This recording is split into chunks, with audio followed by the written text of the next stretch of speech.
Hello everyone, welcome to my channel Simi Mishra. তো I hope তোমরা সবাই ভীষণ ভালো আছো, আমিও ভীষণ ভালো আছি। তো আজ আমি চলে এসেছি তোমাদের সাথে একটা মেকআপ টিউটোরিয়াল নিয়ে। তো দেখতেই পাচ্ছ আজকে তোমাদের সাথে আমি এই লুকটা শেয়ার করব। আর এটা একদম বিগিনারদের জন্য, যারা মেকআপ মানে মেকআপ করতেই পারো না, কিংবা মানে মানে করতে গেলে খুব ভয় লাগে, তো তাদের জন্য আমি আজকে এই লুকটা নিয়ে এসেছি। তো চলো স্টেপ বাই স্টেপ কীরকমভাবে মেকআপটা করি তো দেখা যাক।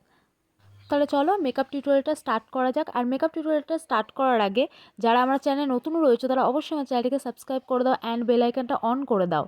তো অফলাইনে আমি আমার লেন্স আর আইব্রো করে নিয়েছিলাম। এবার আমি একটা লাইট একটা আইশ্যাডো নিয়ে সেটা আমি হালকাভাবে ব্লেন্ড করছি, দেখতেই পাচ্ছ। যারা নতুন রয়েছে মেকআপে তারা সবসময় চেষ্টা করবে লাইট আইশ্যাডো দিয়ে আই লুকটা করার, কারণ ডিপ মানে লাইট আইশ্যাডোটা করলে না, যদি স্মাচ না হয় তাও ওটা ঠিকঠাক সেট হয়ে যায়। এবার দেখো আমি ওর থেকে কিন্তু একটু ডার্ক একটা কালার নিয়ে ওটা এখন স্মাচ করছি। এবার আমি যেটা করব, দেখো দুটো চোখেই আমি সেমভাবে স্মাচ করে নিলাম। এবার আমি করব হচ্ছে একটা এটা কন্ট্রোল প্যালেট থেকে এই হোয়াইট শেডটা নিয়ে আমি ওখানে জাস্ট হালকাভাবে করছি, যাতে আমার চোখটা দেখতে বেশ সুন্দর লাগে। কোনো কিন্তু কাট ক্রিজ আমি কিছু করিনি, কারণ ওটা করাটা খুব টাফ। তো আমি এরকমভাবে করলাম। এবার আমি কি করব, এবার আরেকটু তোমার ওই সেম আগের আইশ্যাডোটা নিয়ে ওটা হালকাভাবে আবার স্মাচ করে দিচ্ছি। এবার একটা জেল আইলাইনার নিয়ে দিলাম। এবার আমি আইলাইনারটা জাস্ট পরে নিচ্ছি, দেখো। আর আরেকটা কথা আমি আইলাইনারটা পরতে পরতে বলছি, তো মেকআপ করার সময় স্কিনটাকে কিন্তু স্কিন কেয়ার করতে একদম ভুলবে না, কারণ স্কিন কেয়ারটা তোমাদের যত ভালো হবে তোমাদের মেকআপটা কিন্তু ততটা লং লাস্টিং হবে, প্লাস হচ্ছে মেকআপটা গ্লোও করবে অনেকক্ষণ ধরে। তো দেখতেই পাচ্ছ আমার দুটো চোখে আইলাইনার পরা হয়ে গেছে। আমি জাস্ট একটু সরু করে বেশ লম্বা করে আইলাইনার পরেছি। এবার একটা প্রাইমার নিয়ে আমার স্কিনটাকে এবার একটু হালকা প্রাইমার করে নিচ্ছি। তোমরা কিন্তু প্রাইমারটাকে একদম স্কিপ করবে না। প্রাইমারটার কাজ হচ্ছে তোমার মেকআপটাকে লং লাস্টিং করে রাখা, কিংবা মেকআপটা সুন্দরভাবে থাকা, আবার স্কিনে কোনো প্রবলেমও হয় না, তার জন্য কিন্তু প্রাইমারটা অ্যাপ্লাই করা হয়। এবার আমি দুটো ফাউন্ডেশন নিয়েছি, একটা মেবিলিনের ফিট মি, একটা মেবিলিনের হচ্ছে ফুল কভারেজ ফাউন্ডেশন। তো এটা দুটোই আমি মিক্সড করে হচ্ছে স্কিনে অ্যাপ্লাই করে ব্লেন্ড করছি। আমি শেড দিয়ে দেবো, আমার স্কিন টোনের যে শেডটা হয় সেটা আমি ডেসক্রিপশানে দিয়ে দেবো। তো আজকে আমি যা যা প্রোডাক্ট ইউজ করছি তার সমস্ত কিন্তু লিঙ্ক কিন্তু ডেসক্রিপশানে তোমরা পেয়ে যাবে। তো চেক আউট করতে কিন্তু একদম ভুলো না। তো দেখতেই পাচ্ছ এটা খুব সুন্দরভাবে ব্লেন্ড হয়ে গেছে। আর আমার স্কিন টোনের থেকে একটা লাইট শেড, মানে একটা শেড বেশি। এবার আমি ওয়েট অ্যান্ড ওয়ার্ল্ডের একটা কনসিলার নিয়ে এবার আমার যেটা আমার হাইলাইট করবো, আমার যে ফেসটুকুনি সেটা আমি কনসিলার করে নিচ্ছি। এবার দেখো, এবার কনসিলার করে হালকাভাবে ব্লেন্ড করে দিলাম। তো এবার আমি একটা সেটিং স্প্রে অ্যাপ্লাই করে নেবো। তো তোমরা চাইলে এটা পরেও করতে পারো, কিন্তু আমি আগেই করে নিই। এবার আমি আমার ফেসটাকে মানে মেকআপটাকে যা সেট করছি। তো এবার আমি কন্ট্রোল করে নেবো আমার ফেসটাকে। আমার কন্ট্রোলের বেশি প্রয়োজন হয় না, কারণ মুখটা আমার এমনিই স্লিম। তো হালকাভাবে আমি কন্ট্রোলটা করে নিচ্ছি। তো দেখতেই পাচ্ছ বেশ স্কিনটা। এবার আমি আমার আইশ্যাডো প্যালেট থেকে একটা ব্লাশ ছিল, সেই ব্লাশটাই অ্যাপ্লাই করছি। খুব সুন্দর একটা শেড দিয়েছে হালকাভাবে। আমি ব্লাশ বেশি অ্যাপ্লাই করতে ভালো লাগে না, কারণ মানে ক্যামেরাতে যতটা ভালো লাগে, কিন্তু মানে সামনাসামনি বেশি ব্লাশ অ্যাপ্লাই করলে না অতটা ভালো লাগে না। তো আমি হালকাভাবে ব্লাশটা অ্যাপ্লাই করছি। এবার আমি তোমার আইল্যাশ পরে নিচ্ছি। তো আইল্যাশ পরার পর দেখো চোখটা আরও বেশি সুন্দর লাগছে। তো দেখতেই পাচ্ছ।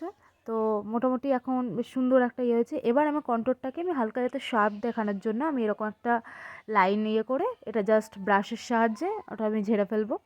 তো চলো এবার দেখা যাক কী করি। তোমরা কি একটা জিনিস ফলো করেছো, আমি কন্ট্রোল করলাম, ব্লাশ করতাম, কিন্তু নোজ কন্ট্রোলিং করতে ভুলে গিয়েছি, তো সেটা এখন করছি। তো দেখতেই পাচ্ছ নোজটাও কন্ট্রোলিং করা হয়ে গেছে। এবার আমি হাইলাইটটা ইউজ করব। তো আর হ্যাঁ, বারবার একটা কথা বলছি, আমি যে যে প্রোডাক্টগুলো ইউজ করছি তার সমস্ত কিছু লিঙ্ক কিন্তু আমি ডেসক্রিপশানে দিয়ে দিয়েছি, তো ওখান থেকে তোমরা চেক করে নিও। তো দেখো আমার ফেসটাকে পুরোটা হাইলাইট করে দিলাম। এবার আমি আমার চোখের নিচে আমি কোনো রকম কাজল অ্যাপ্লাই করব না, শুধু জাস্ট একটা ব্রাউন আর হচ্ছে একটা মানে ব্রাউন শেডটা নিয়ে আমি চোখের নিচে স্মাচ করেছি। এবার হোয়াইট কাজলটা নিচ্ছি, যাতে আমার চোখটা একটু বড় লাগে দেখতে। তো হোয়াইট কাজলটা দিয়ে তুমি দেখো আমার চোখটা করে দিলাম। আর কোনো কিন্তু কাজল আমি ব্ল্যাক কোনো কাজল ইউজ করিনি, জাস্ট একটা ব্ল্যাক আইশ্যাডো ইউজ করেছি। এবার একটা মাস্কারা নিয়ে আমার চোখটা বেশ যাতে আরেকটু সুন্দর লাগে মাস্কারাটা পরে নিচ্ছি। অনেকেই আছে যারা নিচের চোখে মাস্কারা পরতে পারো না, তো তার জন্য আমি একটা হ্যাক হচ্ছে, খুব ইজিলি একটা হ্যাক আমি শর্ট একটা ভিডিওতে করে দেখিয়ে দেবো। দেখতেই পাচ্ছ চোখটা দেখো সত্যিই খুব সুন্দর লাগছে, আমার জাস্ট আমার নিজেরই প্রচণ্ড ভালো লাগছে।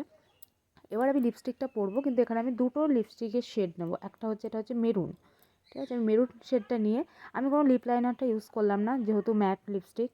তো ওই জন্য আমি মেরুন শেডটা নিয়ে দেখো ঠোঁটটা আমি সুন্দর করে আঁকিয়ে নিচ্ছি।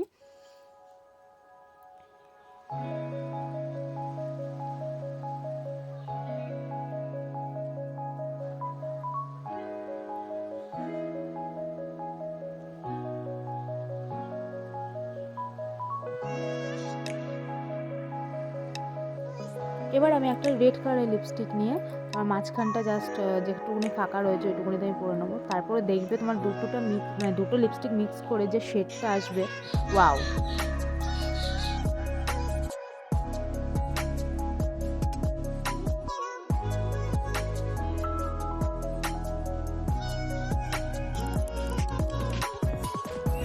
তো আমার মেকআপ অলমোস্ট ডান, মেকআপটা পুরো কমপ্লিট হয়ে গেছে।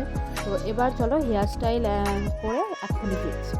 তো দেখো আমি জাস্ট চুলটা স্ট্রেট করে নিয়েছি, আর কিচ্ছু করিনি। এরকম একটা লুকের সাথে মানে চুলটা স্ট্রেট করে রাখা কিংবা কার্লি করলেই আর কোনো কিছু প্রয়োজন হয় না চুলে। এবার দেখো একটা কানের করে নিচ্ছি। এবার তারপরে তোমরা দেখো ফাইনাল লুকটা কেমন হয়েছে। তোমাদের যদি আজকের লুকটা ভালো লেগে থাকে তাহলে অবশ্যই কিন্তু আমাকে কমেন্টে জানাতে একদম ভুলবে না। তো দেখো এটা হচ্ছে ফাইনাল লুক। আজকের মেকআপ টিউটোরিয়ালটা যদি তোমাদের ভালো লেগে থাকে তাহলে লাইক কমেন্ট শেয়ার করতে একদম ভুলবে না। যদি আমি তোমাদের কোথাও না কোথাও পার্সোনালি পছন্দ হয়ে থাকে তাহলে আমাকে সোশ্যাল মিডিয়ায় ফলো করতে পারো, তার লিঙ্ক আমি ডিসক্রিপশনে দিয়ে দেবো। আর তোমাদের যদি মেকআপ সম্বন্ধে কোনো কিছু জানার থাকে কিংবা কোনো কিছুর উপর যদি কোনো কিছু চাই, কোনো টিউটোরিয়াল বা কোনো হ্যাক, সেটা কিন্তু আমাকে কমেন্ট করতে পারো, আমি তার সম্বন্ধে একটা ভিডিও বানিয়ে পোস্ট করবো। আর যারা নতুন রয়েছে তারা please subscribe to my channel.